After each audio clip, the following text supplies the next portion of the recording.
This class is in memory of Jared Orchen, and today we're going to speak on the 7th day of Pesach. Passover, the exodus from Egypt was not a 1-minute event. It's not that they left Egypt. Because when Moses came to Pharaoh the first time and told them, let my people go, he told them, let my people go for 3 days and celebrate in the desert. Then after the 10th plague, was a period of 6 months, and they finally left Egypt. In Pharaoh's mind, it was a journey for 3 days, not more. And Pharaoh sent with the Israelites police to make sure that after 3 days they are coming back. The Jews left Egypt.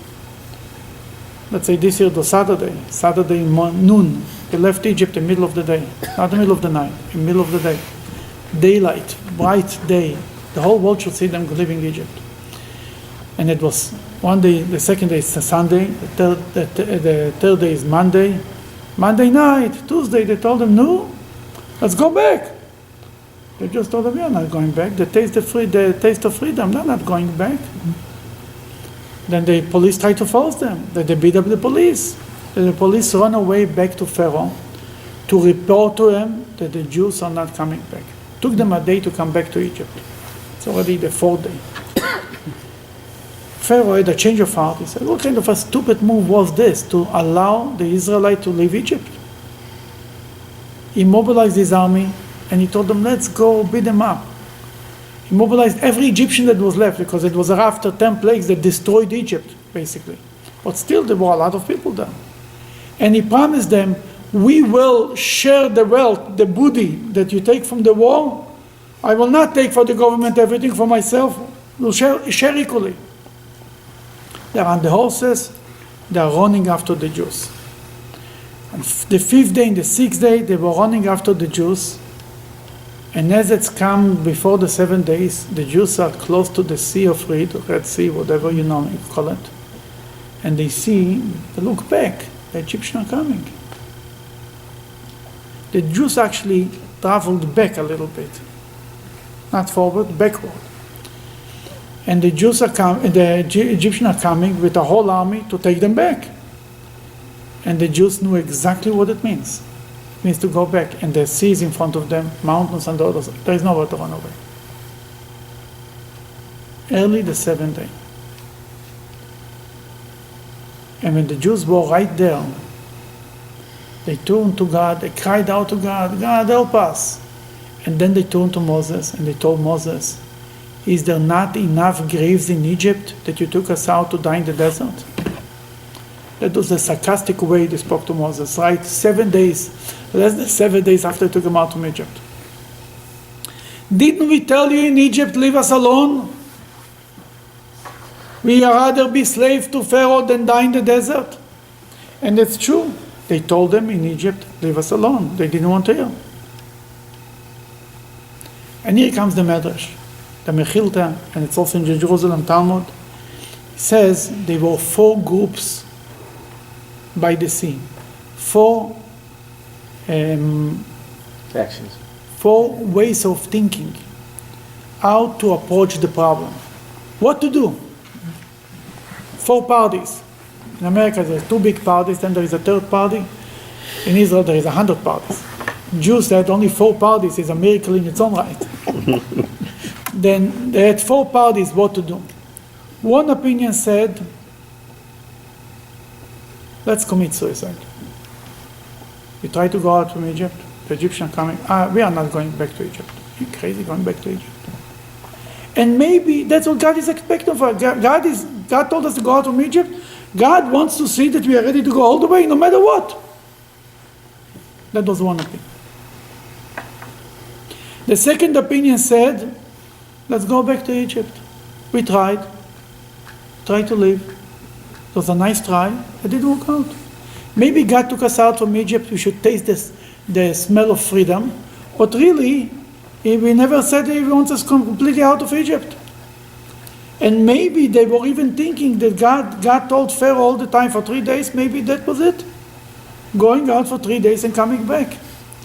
And more than that, 30 years before they left Egypt, was a group from the tribe of Ephraim, who actually decided, according to their calculation, the time of the redemption has arrived, and they decided that they want to leave Egypt.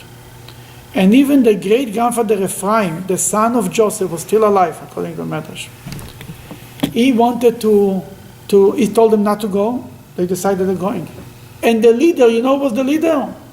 Nun, the father of Joshua. He was the leader. And they went and they fought with the border police, Egyptian border police, and they won the fight, and they got out of Egypt. And they came to the Philistines, the land of the Philistines in Gath. The people of Gath attacked them and killed them, many of them, and the rest of them ran back to Egypt. That he said, maybe, people thought, maybe it's another attempt. We tried, didn't work out. And maybe after all this maybe we have still work to do in Egypt. If he would finish the war, God would make it available. If God makes it in a way that we cannot leave, obviously, there is some work left back there in Egypt. That was the opinion of the people who wanted to go back to Egypt. Then there was a third group who said, what do you mean going back to Egypt? Committing suicide? Absolutely not, you're not allowed. Going back to Egypt? God told us to go out of Egypt. What do you mean going back to Egypt? Then what should we do? The Egyptians are coming? Didn't we left Egypt armed? Chamushim. The Jewish people left Egypt with a lot of arms, with weapons. Let's fight. Let's put up a good fight. Maybe that's what God is expecting of us. Take your own destiny in your hand. Do something. And as we see it, 2 weeks later or so, very few days later, it was another war. Which war was later? The Amalekites. And what the Jews did, Moses tells Joshua, go, choose people, and put together a little army, let them fight the Amalekites. And that's what they actually did, and they won the war. With the help of God, yeah, but they fought. That maybe that's what God is expecting of us to do now. Then was the fourth group. The fourth group said, let's pray to God. Maybe we didn't pray enough. When we were praying in Egypt, we were crying out to God. God took us out from Egypt. Maybe we didn't pray enough. There is a movie, Ushpuzin, it's called. It's a movie in Hebrew about Sukkot in Israel. Very, it won the Israeli prize of that year movies in Israel. Very interesting movie. I think people will see it, will enjoy it. It's as a English subtitles. That in the middle there, it's all about, then the wife tells her husband, maybe you didn't pray hard enough. Maybe we didn't pray hard enough. Moses answered them in a verse in the Bible. Moses said like this. Moses told them, Isyatzvu ureu, stand firm and watch.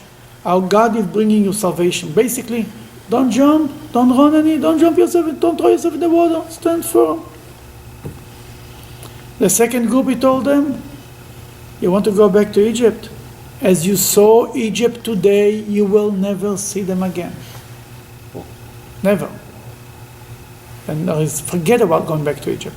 Actually, this is the first place that we learn that God told the Jewish people not to go back to Egypt. There is 3 times in the Bible it's written not to go back to Egypt. That's the first one. The third group who said, let's fight. Moses says, Hashem ilachem lachem, God will fight for you. And the fourth group who said, let's pray, Moses told them, Atem tacharishon, you be silent, don't pray. Then what should he do? God turns to Moses and says, what are you crying out to me? Tell the people of Israel to move on. But so, move on. I told you to go to Mount Sinai. Where's Mount Sinai? There, go! Don't get involved with all the nonsense. Don't get preoccupied. Don't worry about the Egyptians. Just do what I asked you to do, and everything will fall into place. Now the Rebbe said, number one, he said that these 4 opinions are not a new thing. In every time when people approach a problem, you see these 4 groups. Think about the destruction of the Second Temple. There were the Biryonim, the zealots in Jerusalem, who said, no making peace with the Romans. We'll go all the way. Fight them all the way. We'll show them that we can do it. It was Rabbi Yochanan ben Zakkai, the leader of the Jewish people, who actually escaped Jerusalem in a coffin, and he went to the Roman officer, Vespasius, and he told him, you know what, take Jerusalem, give us another city, we'll run away there and finish, do whatever you want in the city. He was all for making peace. Then was the other group who were the people in Metzada who committed suicide. And then there is always the people who said, let's pray. Never short of this. Then these four groups is not just a one-time event that took place in the splitting of the sea. It's something that in every dilemma in life, you have the people who says, let's give in. And then you have the people who say, no, let's fight it all the way. Or even the people who commit suicide. There is in America quite a few stories like this. Somebody mentioned to me, it was a city, a whole group of people that found themselves dead or something. You're talking about Jonestown? Yeah. Jonestown. I just heard yesterday such a thing. I never heard of Jonestown. Now I learned. I know about David Koresh group, but Jonestown. Yeah. There is always these people, and there is the people who say, let's pray, we'll let God to do it. But the real question is, what was Moses thinking? Four groups. One says, let's go back to Egypt. The other one says, commit suicide. The third group says, let's go fight. The fourth group says, let's pray. What was Moses thinking? That's the question I heard from the rabbis asking. Where was Moses on these four groups? On which side was he? The Rebbe says something amazing. Moses agreed with every group. What does this mean?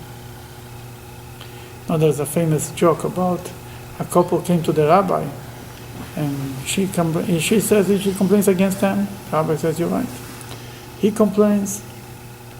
The rabbi says, you're right. The Rebbetzin sits in the kitchen, she overhears the whole conversation, she walks in screaming, how could both of them be right? You are right too. Now what does this mean? Moses agrees with everyone. Even this joke, every joke comes from a little bit of truth, as we all know. What does this mean? The Rebbe told a story about the second Chabad Rebbe. Every Rebbe, a part of being a Rebbe, has private audience with his Hasidim, with his followers. And he gives them advice and helps them in every matter of life. In matter of health, if they have questions, health questions, in matter of a livelihood, how to make a living, physical matters, but also mainly in spiritual matters. They are lost spiritually and they want to find a way back. Once, the second Chabad Rebbe who lived 200 years ago was in the middle of accepting audience. Usually it's in the evenings hours, 8, 9 o'clock, 10 o'clock, 11 o'clock. In the middle, he closed the door, he says he cannot accept any more people. There were a whole list of waiting people waiting outside, came from out of town to see him. He can't. 3 days, he didn't accept people. And after 3 days, and he was locked up in his room, nobody knew what's going on. After 3 days, he continued on. He resumed with the accepting people. A while later, they asked him, what happened?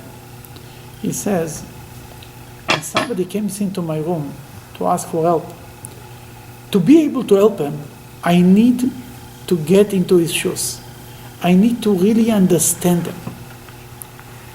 I need to feel his pain, and only then I can help him.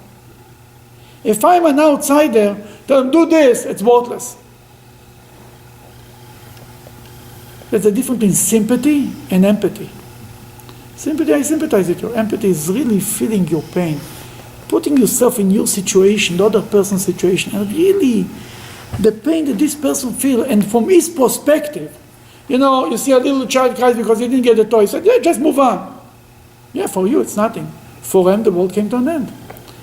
A real teacher, a good teacher, is somebody who can understand the child's pain and help him from his point of view, not from your point of view. He said, somebody walked in, and told them he did something, and he asked for a way of repentance, for tshuva, tikkun, to correct himself, but it was something so low that he couldn't relate to it. He couldn't help him. He couldn't relate to it. That he stopped the audience, and he said he prayed to God that he should be able to relate to the person, to understand his pain, to understand what motivated him to do it, to understand from his perspective, from where he's coming. And only then, it took him 3 days to be able to really identify with the person. And only then he was able to, he called him back, and he was able to. A true leader, the Rebbe said, Moses, when the one group came and told him, you want to go back to Egypt? He didn't say, oh, a bunch of losers, you're afraid of this. He looked at them, he said, this is people who have families, were born like this. He looked at the background. He understands from where they're coming. He felt their pain. And he said, you know what, from your point of view, you're right. You're right. I understand. Then came the other group, said they wanted to commit suicide. Bunch of Meshugoyim, right? But no, people ready to commit suicide, that means they had so much Egypt. And went them all the way to here that they'd rather be dead than going back to Egypt. They're not crazy. They just came to a point, psychologically, to reach to such a level that they'd rather be dead than go back to Egypt. And so on about the third group. So let's go to war. He saw people who are ready to fight. He was able to understand every group. And that's a leader. If he would only relate to one group of people, he's a leader of a group. He's not a Moses. Moses is called the true shepherd. A true shepherd, that's a difference between the Rebbe and many, many other rabbis. Many rabbis are busy with more their group. They are helping to their group. But somebody who will understand and be concerned about a group, about people that are not his followers, not at all. But he will not do something because there will be somebody who can hurt him.